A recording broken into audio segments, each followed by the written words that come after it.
Welcome back. Our guest today is Dan Tonsmeyer, Apalachicola Riverkeeper. No stranger to the show. Dan has been on before talking about water. A pretty compelling subject. It may seem a little bit commonplace, but if you are anyone who uses water, drinks water, plays around water, counts on water for part of your livelihood, and I think I've pretty much encompassed all of the human population at that point, you're going to be interested in what Dan has to say. If you or someone you know would like to be a guest on the show, or maybe there's something you'd like to see featured, just give us a call, drop us an email, or visit our website at realfloridatv.com. We'll be right back with more from Real Florida TV.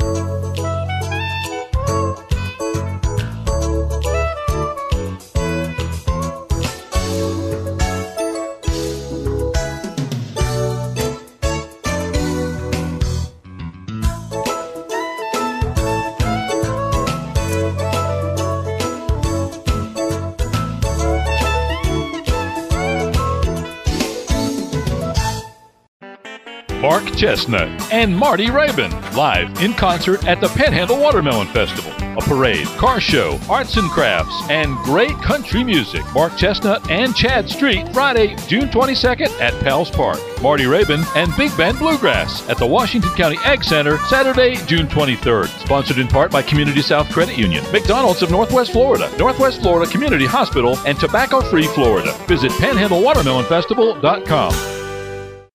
Welcome to the people, events, and business of The Real Florida. Real Florida magazine highlights the pristine, unspoiled Florida, from special events to businesses to just getting away from it all. Real Florida magazine offers a taste of The Real Florida, the way it's supposed to be. Available free of charge almost everywhere. So take a deep breath, relax, and get back to what's important. Check us out at realfloridamagazine.org. We'll be waiting for you.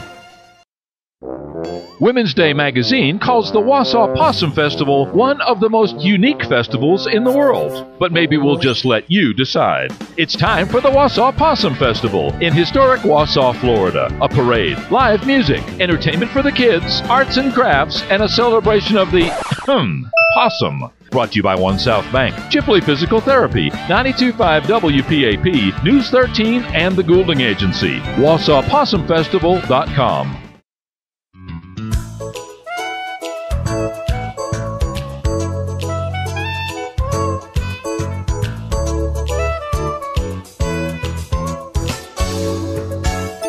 Welcome back. As mentioned, our guest today is Dan Tonsmeyer, Apalachicola Riverkeeper.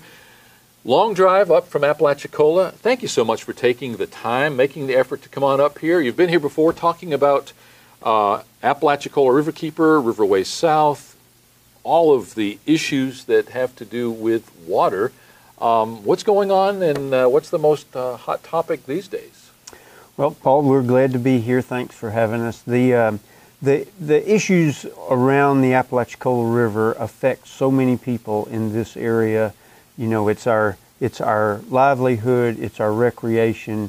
It is critical, really, to most everyone in this area. We all love and know the Apalachicola in some form: fishing, hunting, using for agricultural irrigation, or produces power. You know, all of those issues. So it's a very important issue here. This year in particular is a significant milestone for the Apalachicola River in the consequences of the drought that are upon us. I know the Apalachicola River has dropped down to flows never before seen for this time of year, and that's in all of the recorded history time. So big impacts going on. For instance, some of the agricultural uses in the Flint, Chattahoochee, Apalachicola area, those wells are seeing the groundwater levels drop again to levels never seen before. Some farmers are seeing their wells being drawn down by the farms next door to them, and so this has really brought to mind for everybody how serious the issue of water use and how that affects the river and the bay as well. Those that are familiar with you and your organization, or have seen you on the show before, are certainly aware. Give a little thumbnail sketch. Tell us a little bit about the boilerplate about Apalachicola Riverkeeper. Well, we're a membership organization. We have right at 1,000 members. Those members come from about a third of them come from around the basin here. We have about a third that are just outside of the basin, Tallahassee, Panama City, maybe up as far as the Atlanta area. And then we have a large percentage, 25 or so percent, that are from all around the country, 22 states, 6 foreign countries. And a lot of that is because those people come to this area a lot, to St. George Island, of course, but they come to this area and they see what a unique resource that we have, and they just want to do something to protect it. And so they also join, and so it's a very diverse organization, and we are very dependent on our members to support us. And I was unaware that we were at historic low water levels. You say that in all recorded history, as long as we've been keeping up with river levels, that for this time of year, we are literally at the lowest level that we've seen? Over the last 3 months, we've been at that level. And, the river now is down as low as it's supposed to go. The Corps of Engineers has revised their operation plans, and they will keep the river at this level until the reservoirs in Georgia are filled back up. So it's not only the elevation that's low, but the duration for which that low will be here has been significantly extended due to the drought. Now, on a local level, Apalachicola areas due north,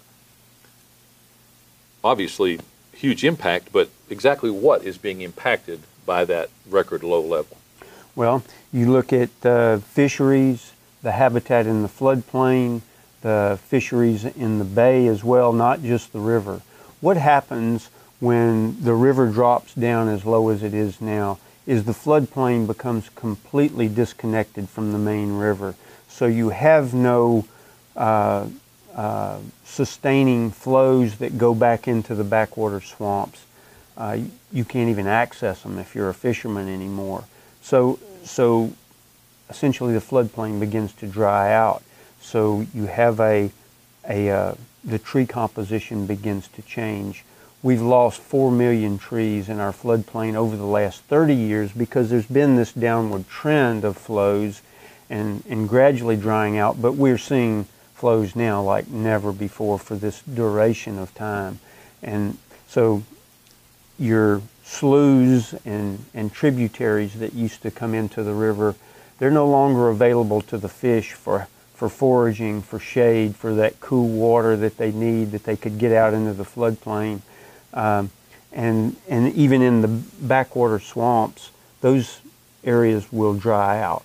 So we have a significant problem with the fisheries and the vegetation in the floodplain. The Apalachicola is the most diverse river system in North America. I mean, it's like 1,300 plants, 40 reptiles, different species. Those things become so stressed during a drought. In a natural drought, I mean, they're normal occurrences, but when we start lowering the flows lower than they've ever been, we can get to this sort of tipping point, where those things don't come back like they have historically during droughts. Down in the bay, maybe take the oysters for example. In 2007 drought, we had 80% of the oyster bars essentially die off, either from the predators that come into the bay when the salinity gets so high and the temperature gets so high, they just come in and they chow down on the oyster beds. It also increases the bacteria levels in the bay, so that the bacteria that works on the oysters in those high salinity, high temperature times actually will kill the oysters off. So that's one example. Without the flood that we have in the spring, we don't have a real shrimp harvest that's typical. When you have a good flood of the river, it brings down the nutrients in that fresh water that those thrive on. So we just, very low production of shrimp in the bay this year. Those are examples. And when those swamps, when those flooded areas are cut off from that stream of renewal of nutrients, oxygenated water and so forth, not only are they physically cut off, but they start to die, I would imagine. It can no longer sustain, given a long enough period of time, some of that marine life.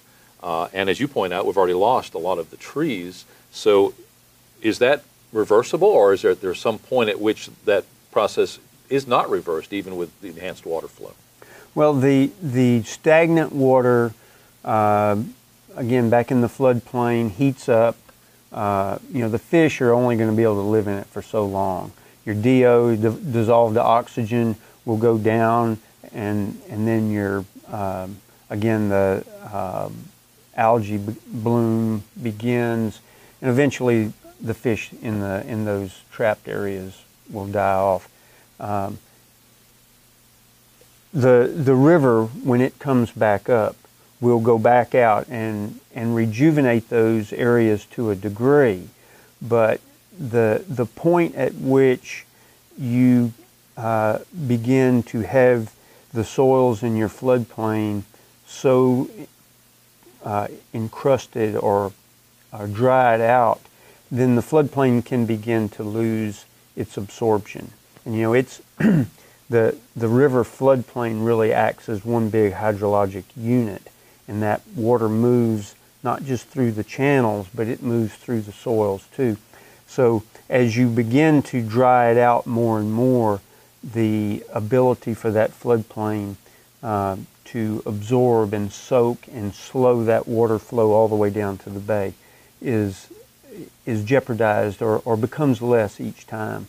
You think about a Tupelo swamp, and the soils are gushy, mucky kind of soils, and as this has occurred over time, over the last 30 years, but in particular 2007 and so far this year, you can go out there and you can walk on those soils, and they're very firm. It's more packed than people have ever seen it before.